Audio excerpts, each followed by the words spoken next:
ಪ್ರಧಾನಮಂತ್ರಿ ವಿಷಯ ತಗೊಂಡಾಗ ಪ್ರತಿ ವ್ಯಕ್ತಿ ಅಕೌಂಟ್ದಲ್ಲಿ 15 ಲಕ್ಷ ಆಗ್ತಾ ಅಂದರು, ಅದು ಬಂದಿಲ್ಲ. ಈ ಜನ ಎಲ್ಲ ಹುಚ್ಚರಿಲ್ಲ, ಮೂರ್ಖರಿಲ್ಲ, ಅದನ್ನು ಏನದ ಅಂತಂದ್ರೆ ಪ್ರಶ್ನೆ ಮಾಡ್ತಾ ಇದ್ದಾರೆ. ಮಕ್ಕಳು ಇಂಜಿನಿಯರು ದೊಡ್ಡ ದೊಡ್ಡ ಪದವಿ ಪಡ್ಕೊಂಡು ಮನೆಯಲ್ಲಿದ್ದಾರ, ಅವರಿಗೆ ಪ್ರತಿ ವರ್ಷ 2 ಕೋಟಿ ಉದ್ಯೋಗ ಕೊಡ್ತಾ ಅಂದರು, ಅದು ಕೊಟ್ಟಿಲ್ಲ. ಅದು ಜನ ಪ್ರಶ್ನೆ ಮಾಡ್ತಾ ಇದ್ದಾರ.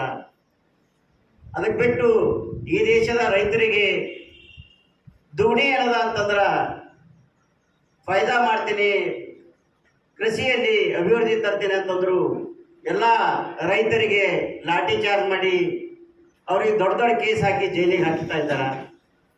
ಅದಕ್ಕೆ ಬಿಟ್ಟು ಯಾವಾಗ ಈ ದೇಶದಲ್ಲಿ ಮಹಿಳೆಯರ ಮೇಲೆ ಅನ್ಯಾಯ ಅತ್ಯಾಚಾರ ಆಗ್ತದೋ ಆ ಸಮಯದಲ್ಲಿ ದ್ವಂದ್ವ ನೀತಿ ಅನ್ನೋದ ಬಿಜೆಪಿ ಅಳವಡಿಸ್ಬೇಕು. ಅದು ಏನು ಅಂತಂದ್ರೆ, ಹೆಣ್ಮಗಳ ಮೇಲೆ ರೇಪ್ ಆಗ್ತದೋ ಕೊಲೆ ಆಗ್ತದೋ ಅದನ್ನ ನೇರವಾಗಿ ಏನದ ಅಂದ್ರೆ ದುರ್ಬೀನ್ ಹಂತಿ ಅವನು ಮುಸ್ಲಿಮೋ ಹಿಂದೂನೋ ಅಂತ ನೋಡ್ತಕ್ಕಂಥ ಮನಸ್ಥಿತಿ ಬಿಜೆಪಿ. ಹುಬ್ಬಳ್ಳಿಯಲ್ಲಿರ್ತಕ್ಕಂಥ ನೇಹಾ ಕೊಲೆ ಆಯಿತು.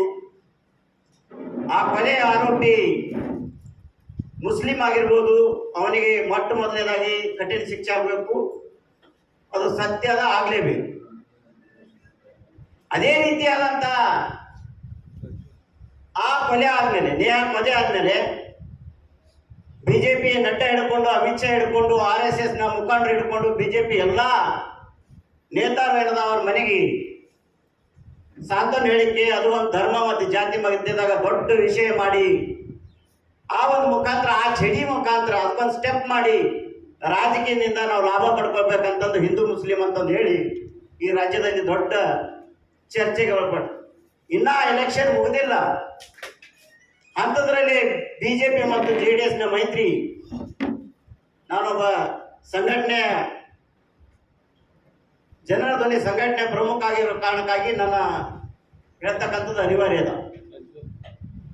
ಈ ಒಂದು ಮೈತ್ರಿ ಇರ್ತಕ್ಕಂಥ ರಾಜಕೀಯ ವ್ಯಕ್ತಿಗಳಲ್ಲಿ HD ದೇವೇಗೌಡರ ಮೊಮ್ಮಗ ಪ್ರಜ್ವಲ್ ರೇವಣ್ಣ ಈ ಜಗತ್ತಿನಲ್ಲಿ ಯಾರೂ ಮಾಡಲಾರ್ದಂತ ಹೇಗೆ ಕೃತ್ಯ ಮಾಡಿದ್ದಾರೆ.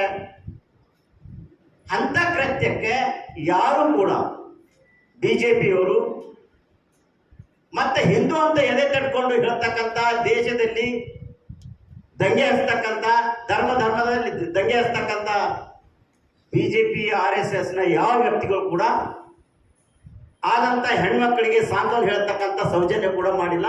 ಅದು ನಮ್ಮ ಸಂಘಟನೆ ಕಡೆಯಿಂದ ಘೋರವಾಗಿ, ಕಠೋರವಾಗಿ ನಾವು ಖಂಡಿಸ್ತೀವಿ. ಇದು ಅವರಿಗೆ ನಾಚಿಕೆ ಬರ್ತಕ್ಕಂಥ ಸಂಗತಿ. ಈ ಎಲ್ಲ ಕಾರಣದಿಂದ ಇಂಥ ಒಂದು ಇದರಿಂದ ಮುಂಚೆ ಸೌಜನ್ಯ ಕೊಲೆ ಆಗಿಲ್ವಾ? ಆ ಕೊಲೆ ಯಾರು ಮಾಡಿದ್ರು? ಹಿಂದೂಗಳೇ ಮಾಡಿದ್ರಲ್ಲ. ಅವಾಗ ಎಲ್ಲಿತ್ತು ನಿಮ್ಮ ಧ್ವನಿ? ದಾನಮ್ಮನ ಕೊಲೆ ಆಗಿಲ್ವಾ ಬಿಜಾಪುರದಲ್ಲಿ ದಲಿತ ಹೆಣ್ಮಕ್ಳದು? ಅವಾಗ ಎಲ್ಲಿತ್ತು ನಿಮ್ದು ಧರ್ಮ? ಹಾಗಾಗಿ ಈ ದೇಶದಲ್ಲಿ ಇರ್ತಕ್ಕಂಥ ಎಲ್ಲ ಬಹುಜನರು ಈ ಬಿಜೆಪಿಯ ಸತ್ಯದ ಮುಖವನ್ನದ ಅಂದ್ರ ಈ ದೇಶ ನೋಡ್ತಾ ಇದೆ. ಅದರಲ್ಲಿ ವಿಶೇಷವಾಗಿ ಈ ಜಿಲ್ಲೆಯಲ್ಲಿ ವಿಶೇಷವಾಗಿ ಹೆಣ್ಮಕ್ಕಳು ಎಚ್ಚೆತ್ತುಕೊಂಡಿದ್ದಾರೆ. ಹಾಗಾಗಿ ಈ ಚುನಾವಣೆಯಲ್ಲಿ ಖಡಾಖಂಡಿತವಾಗಿ ಬಿಜೆಪಿ ಸೋಲ್ತದ. ಆ ಸಲುವಾಗಿ ಇನ್ನೂ ಕೂಡ ಹೆಚ್ಚಿನ ಪ್ರಮಾಣದಲ್ಲಿ ನಾವು ಅದರ ವಿರುದ್ಧವಾಗಿ ಪ್ರತಿ ಸ್ವತಂತ್ರ ಅಭ್ಯರ್ಥಿಯಾದಂಥ ದಿನಕರ್ ಮೋದಿ ಅವರ ಪರವಾಗಿ ನಾವು ಪ್ರತಿ ಹಳ್ಳಿಯಲ್ಲಿ ಓಡಾಡ್ತಾ ಇದ್ದೇವೆ. ಓಡಾಡದ ಮಧ್ಯದಲ್ಲಿ ಈ ಜಿಲ್ಲೆಯಲ್ಲಿ ಏನು ಕುಟುಂಬ ರಾಜಕೀಯ ಅಂತ ಈಗಾಗಲೇ ಇದಕ್ಕಿಂತ ಮುಂಚೆ ನಾವು ಪತ್ರಿಕಾಗೋಷ್ಠಿ ಮಾಡಿದ್ದೆವು, ಅದರಲ್ಲಿ ಸವಿವರವಾಗಿ ಹೇಳಿದೆವು. ಇವ್ರು ಯಾರು ಕೂಡ ಬೇರೆಯವರಿಗೆ ರಾಜಕೀಯದಿಂದ ಆರ್ಥಿಕವಾಗಿ, ಹಾಗಾಗಿ ಈ ಚುನಾವಣೆಯಲ್ಲಿ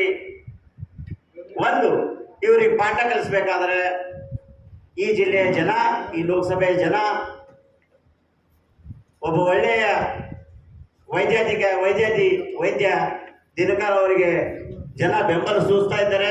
ಒಂದೇ ಸಮುದಾಯ ಇಲ್ಲ, ಎಲ್ಲ ಸಮುದಾಯ ಜನ ಅವರಿಗೆ ಬೆಂಬಲ ಬರ್ತಾ ಇದ್ದಾರೆ. ಇನ್ನೂ ಕೂಡ ಉಳಿದಂಥ ಸಮಯದಲ್ಲಿ ಹೆಚ್ಚಿನ ಪ್ರಮಾಣದಲ್ಲಿ ಜನ ಅವ್ರ ಬೆಂಬಲಕ್ಕೆ ನೀಡ್ತಾ ಇದ್ದಾರೆ. ತಮ್ಮ ಮಾಧ್ಯಮ ಮುಖಾಂತರ ಸ್ವತಂತ್ರ ಅಭ್ಯರ್ಥಿಯಾದಂಥ ದಿನಕರ್ ಮೋರೆ ಅವರಿಗೆ ಗೆಲ್ಲಿಸ್ಕೊಂಡು ತರಬೇಕಂತಂದು ಮಾನ್ಯ ಈ ಎಲ್ಲ ಲೋಕಸಭೆಯ ಮತದಾರ ಬಾಂಧವರಲ್ಲಿ ನಾನು ಮನವಿ ಮಾಡುತ್ತಾ ನನ್ನ ಮಾತು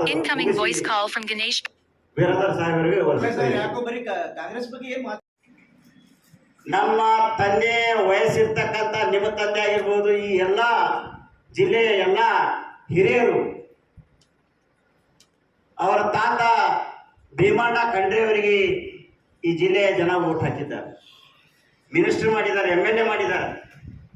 ಆದರೆ ಅವರಿಗೆ ಯಾವುದೋ ರೀತಿಯಿಂದ ನಮ್ಮ ಕುಟುಂಬ ಬಿಟ್ಟು ಬೇರೆ ಕುಟುಂಬದವರಿಗೆ ಮೇಲೆ ಎತ್ತಕ್ಕಂಥ ಮನಸ್ಥಿತಿ ಇದ್ದಿಲ್ಲ. ಹಾಗಾಗಿ ಮುಂದೆ ಬಂದು ವಿಜಯ್ ಕುಮಾರ್ ಖಂಡ್ರೆ ಅವ್ರ ಮಗನಿಗೆ MLA ಮಾಡಿದ್ರು. ಮುಂದೆ ಬಂದಿನ ಭೀಮಣ್ಣ ಈಶ್ವರ್ ಖಂಡ್ರೆ ಅವರಿಗೆ MLA ಈ ಜಿಲ್ಲೆಯ ಜನ ಮಾಡಿದ್ರು. ಈಗ ಮುಂದೆ ನಾವು ಪದ್ಮಾಕರ್ ಪಾಟೀಲ್ ಅಂತಕ್ಕಂಥ ಎಲ್ಲ ಸಮುದಾಯದವರು ಅವ್ರಿಗೆ ವೋಟ್ ಹಾಕಿದ್ದೆವು, ಅವರಿಗೆ MLA ಮಾಡಿದ್ದೆವು, ಮಿನಿಸ್ಟರ್ ಆಗಿದ್ದಾರೆ. ಆದರೆ ಇವರಿಗೂ ಕೂಡ ಏನದ ಅವ್ರ ತಂದೆಯ ಮನಸ್ಥಿತಿ ಥರನೇ, ಭೀಮಣ್ಣ ಖಂಡ್ರೆ ಅವ್ರ ಮನಸ್ಥಿತಿ ಥರನೇ ಈಶ್ವರ್ ಖಂಡ್ರೆ ಕೂಡ ಬೇರೆ ಯಾವ ಸಮುದಾಯದವರ ವ್ಯಕ್ತಿಗಳಿಗೆ ಯುವಕರಿಗೆ ಮೇಲೆ ಎತ್ತಕ್ಕಂಥ ಮನೋಭಾವನೆ ಇಲ್ಲ. ಅವರು ಕೇವಲ ಜಸ್ಟ್ ಡಿಗ್ರಿ ಮುಗಿಸ್ಕೊಂಡು ಬಂದಂಥ ತನ್ನ ಮಗನಿಗೆ ಪಾರ್ಲಿಮೆಂಟ್ MP ಎಲೆಕ್ಷನ್ದಲ್ಲಿ ನಿಂದಿರಿಸಿ MP ಮಾಡ್ಲಕ್ಕೆ ಹೊರಟಿದಾರ. ಆದ್ರೆ ಈ ಜಿಲ್ಲೆಯ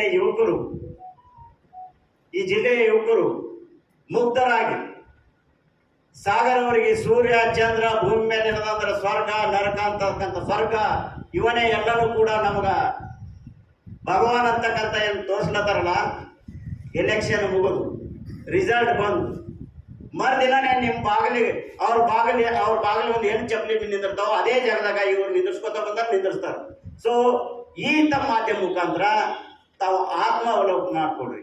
ನಿಮ್ಮ ತಂದೆಯರ ಬಗ್ಗೆದಾಗ, ನಿಮ್ಮ ಅಣ್ಣನ ಬಗ್ಗೆದಾಗ, ನಿಮ್ಮ ಬಗ್ಗೆದಾಗ ಎಂದಾದರೂ ಖಂಡ್ರೆ ಪರಿವಾರದವರು ಯೋಚನೆ ಮಾಡಿದಾರ ಮ್ಯಾಲೆ ಎತ್ತಲಿಕ್ಕೆ ಅಂತಕ್ಕಂಥದ್ದು ನನ್ನ ಪ್ರಶ್ನೆ. ಹಾಗಾಗಿ ಇವ್ರು ಯಾರು ಕೂಡ ಈ ಜಿಲ್ಲೆಯಲ್ಲಿ ಒಳ್ಳೆಯವರಿಲ್ಲ, ಒಳ್ಳೆಯವರಾಗ್ಲಿಕ್ಕೆ ಸಾಧ್ಯ ಇಲ್ಲ. ಇವರಿಗೆ ಕುಟುಂಬದ ವ್ಯಾಮೋಹ ಜಾಸ್ತಿ ಅದ. ಇದು ಈ ಕುಟುಂಬ ರಾಜಕೀಯ ಖತಮ್ ಮಾಡಲಿಕ್ಕೆ ಇವತ್ತು ಮರಾಠ ಸ್ವಾಭಿಮಾನ ಸಮಾಜ ತಯಾರಾಗಿ ನಿಂತದ. ಇನ್ನಿನಿಂದ ಇದು ನಿರಂತರವಾಗಿರ್ತದ. ಇಂಥ ಕುಟುಂಬ ರಾಜಕೀಯ ಬರ್ತಕ್ಕಂಥ ದಿನಗಳಲ್ಲಿ ಈ ಜಿಲ್ಲೆಯ ಜನ ಅಂತ್ಯ ಹಾಡ್ತಾರಂತಂದು ತಮ್ಮೆಲ್ಲರಿಗೆ ಹೇಳಕ್ಕೆ ಇಷ್ಟಪಡ್ತೀನಿ. ಯಾರು ನಿಂದಿರ್ಬೇಕು? ನಿಮ್ಮ ಮಗ ಯಾಕೆ ನಿಂದಿರ್ಬಾರ್ದು? ಅವ್ರ ಮಗನೇ ಯಾಕೆ ನಿಂದಿರ್ಬೇಕು? ನನ್ನ ಪ್ರಶ್ನೆ, ನಿಮ್ಮ ಪ್ರಶ್ನೆಗೆ ನಾನು ಉತ್ತರ. ನಿಮ್ಮ ಮಗ ಯಾಕೆ ನಿಂದಿರ್ಬಾರ್ದು ಅಂತ ಈಶ್ವರ್ ಖಂಡ್ರೆ ಅನ್ಬಾರ್ದು.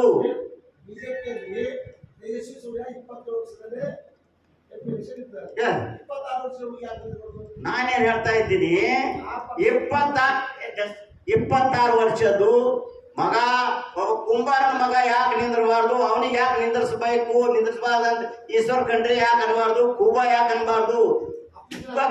ಕೇಳ್ರಿ ನೀವು ಕೇಳ್ತಕ್ಕಂಥದ್ದು ನನ್ನ ಪ್ರಶ್ನೆಗೆ ಉತ್ತರ ಅದ. ನೀವು ಜಸ್ಟ್ ಲಿಸನ್ ಪೇಷನ್ಸ್ ರೀ. ನಾನೇನ್ ಕೇಳೋದು, ಕುಂಬಾರ ಮಗನಿಗೆ ನಿಂದಿರ್ಸ್ಬೇಕಂತಂದು ಇವ್ರ ಮನಸ್ಥಿತಿ ಅದೇನು? ಕಬ್ಬುಡಿಯನ ಮಗನಿಗೆ ನಿಲ್ಲಿಸ್ಬೇಕಂತ ಮನಸ್ಥಿತಿ ಅದೇನು?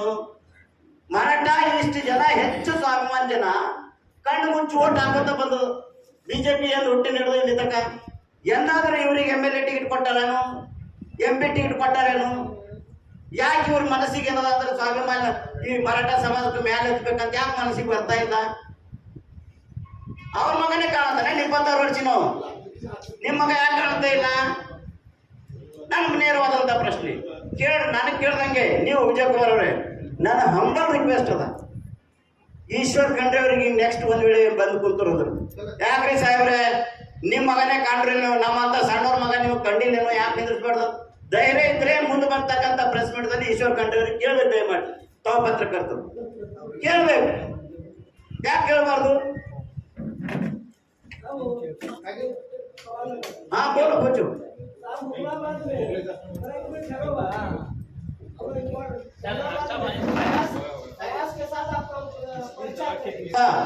पिछले इलेक्शन में असेंबली इलेक्शन में पंचायत जेडीएस कैंडिडेट था जो उसको गाँव जाके आप प्रचार करके जितना हो सकता अपने जो हो सकते ताकत जोड़ते हुए वोट दिलाए। तो वोट कितनी देना अब मैत्री होगा जेडीएस और बीजेपी का, तो उससे तुम्हारे को कैसा सेटबैक नहीं होगा? आपको वोट संबंध में क्या बोले के जाएंगे आप गुंडाबाद में? आप मेरी बात अच्छी से सुनो कि जेडीएस और बीजेपी का मैत्री होने के बाद आप जाके आपको मराठा समाज को जो या किसी और को जो बोले जो आप सपोर्ट करेंगे या जो दलित धनी का आवाज दीजिए उसको लोग कैसा आपको ऊपर भरोसा करेंगे? हाँ सही है। पहले फर्स्ट यही बात फयाज को पूछो वो कहाँ है, एक बात।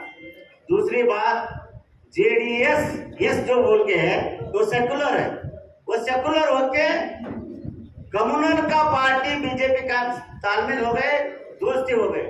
जब सेकुलर जाके कम्युनल हो गए उसके बाद हम छोड़ दिए। प्रयास कहाँ है बोले तो आपको क्या मालूम था आपको इतना सब? ठीक है। जब ये है आप एक बहुत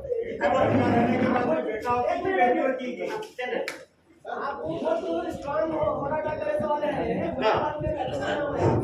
हाँ। आपको एक देखो